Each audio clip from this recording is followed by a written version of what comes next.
Bonjour à toutes et à tous et bienvenue sur la chaîne du SNDGCT.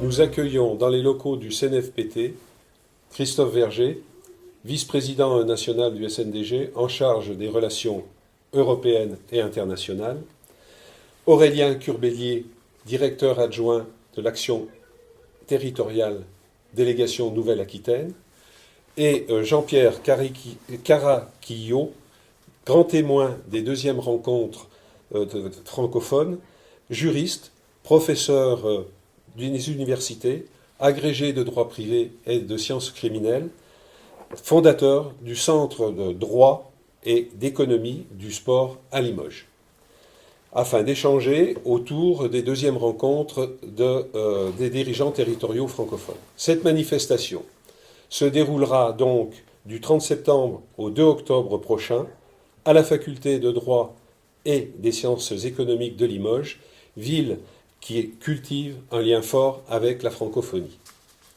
Rappelons que cette manifestation, développée par le SNDGCT en partenariat avec le CNFPT, s'inscrit dans le cadre de l'animation du réseau professionnel européen et international du SNDGCT, qui entretient des relations partenariales fortes avec une quinzaine de pays dans le monde.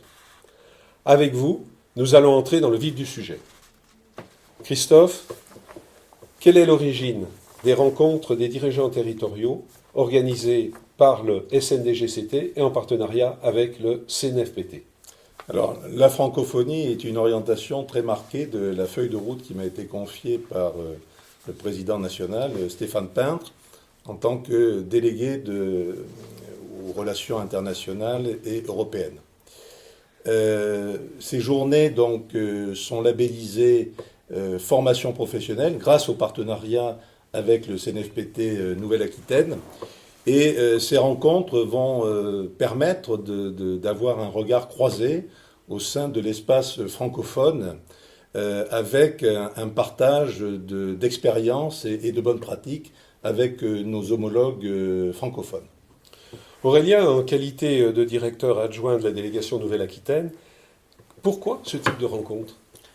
Ces rencontres, colloques, journées d'actualité sont l'occasion pour nous de réunir un nombre important d'agents de la fonction publique territoriale et de leur proposer un temps formatif, un temps de formation et d'échange autour de sujets qui les intéressent. C'est aussi l'occasion pour la délégation d'inscrire dans la durée des partenariats. C'est le cas avec le syndicat national des directeurs généraux de collectivités territoriales, avec lequel nous organisons ces journées avec des intervenants de qualité. Pour toi, Christophe, qu'évoque la francophonie? Alors la francophonie, c'est avant tout un espace d'échange et de dialogue où la langue française est en fait une langue de partage multiculturel. Alors je suis très attaché à la philosophie donc de la francophonie institutionnelle, dont l'un des pères fondateurs est le président Léopold Sédar Senghor.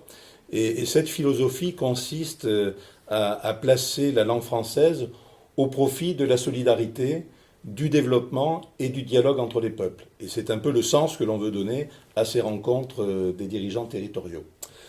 Professeur, grand témoin des deuxièmes rencontres des dirigeants territoriaux francophones, que vous inspire le thème sport et territoire? C'est un thème qui est d'une brûlante actualité. D'ailleurs, il n'est pas indifférent de noter que l'une des candidates au Comité national olympique et sportif français, Brigitte Henriques, a mis ce thème, la promotion de la territorialité, comme l'un des thèmes principaux de son programme. Alors, c'est important, pourquoi? C'est important parce que la territorialité, en tout cas une politique territoriale pertinente et active, elle passe nécessairement par un développement du sport. C'est là où se situent les questions de santé, en tout cas c'est là où elles se concrétisent, ces questions de santé, d'écologie, d'environnement, de citoyenneté, de civisme. Aurélien, le thème sport et territoire donc a été retenu pour ces rencontres. Le point d'orgue sera la conférence du 30 septembre. Peux-tu nous en dire un peu plus sur le programme? Bien sûr, alors nous avons décidé d'organiser cette journée avec en grand témoin Jean-Pierre Caraquillo, et je le remercie, et en invité d'honneur Laurence Fischer, qui est ambassadrice du sport au ministère de l'Europe et des Affaires étrangères. Nous avons découpé notre journée en 3 grands temps qui verront l'alternance de conférences, tables rondes et d'échanges avec la salle. Le premier temps nous permettra d'aborder l'organisation du sport en France et dans l'espace francophone et sa gouvernance, ainsi que son histoire. Dans un deuxième temps, nous aborderons les questions de la francophonie, avec des interventions et du ministère des Affaires étrangères et d'associations. Et dans un troisième temps, nous évoquerons les aspects plus sociologiques du sport et les enjeux d'actualité. Donc 3 colloques, importants bien entendu, et concernant les tables rondes. Alors justement, les tables rondes seront l'occasion d'échanges plus pragmatiques. Nous évoquerons notamment l'organisation dans cette année olympique des JO de Tokyo, en faisant le lien également avec Paris 2024. Dans un deuxième temps, autour de la francophonie, une table ronde autour du droit comparé, justement dans l'organisation du sport dans ces territoires. Et enfin, sur l'aspect plus sociologique et les enjeux, nous évoquerons des enjeux très forts sur le sport et la santé et sur les mobilités urbaines. Au sujet de la conférence, le syndicat a souhaité donner la parole à son invité d'honneur, Laurence Fischer, ambassadrice du sport au ministère de l'Europe et des Affaires étrangères, afin qu'elle transmette aux élus et aux dirigeants territoriaux le message suivant. Eh bien, si j'ai un message à vous faire passer, c'est vraiment cette idée, et c'est plus qu'une idée, de travailler de manière collective, tous ensemble. Une équipe de France, l'équipe collectivité. Et si je dois vous donner un exemple qui illustrerait mes propos, c'est celui que je vis au quotidien au sein du ministère de l'Europe et des Affaires étrangères.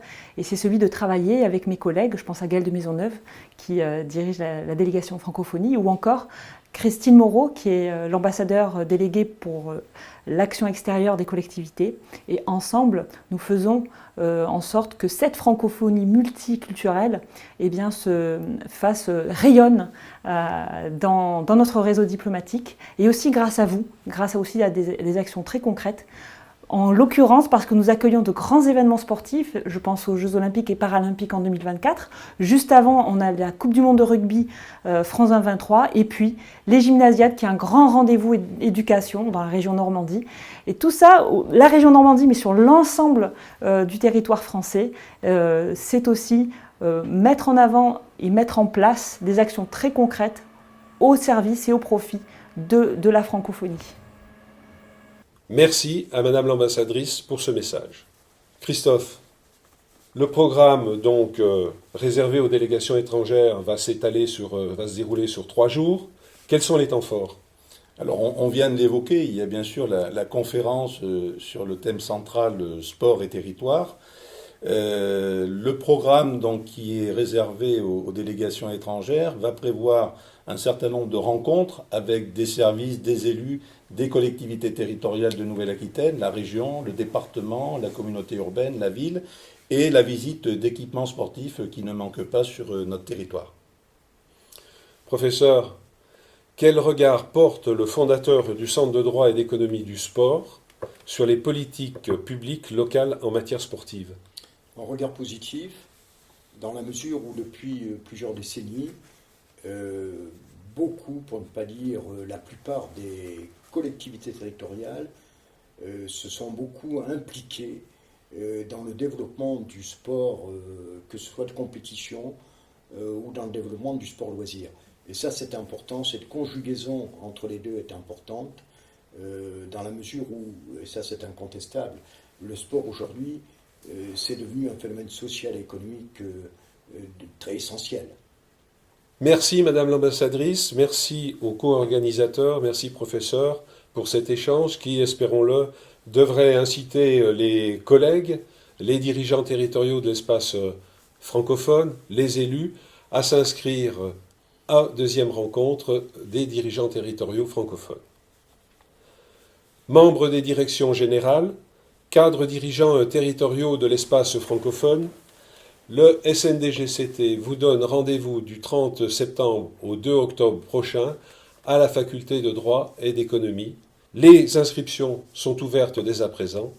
En attendant, portez-vous bien et prenez soin de vous.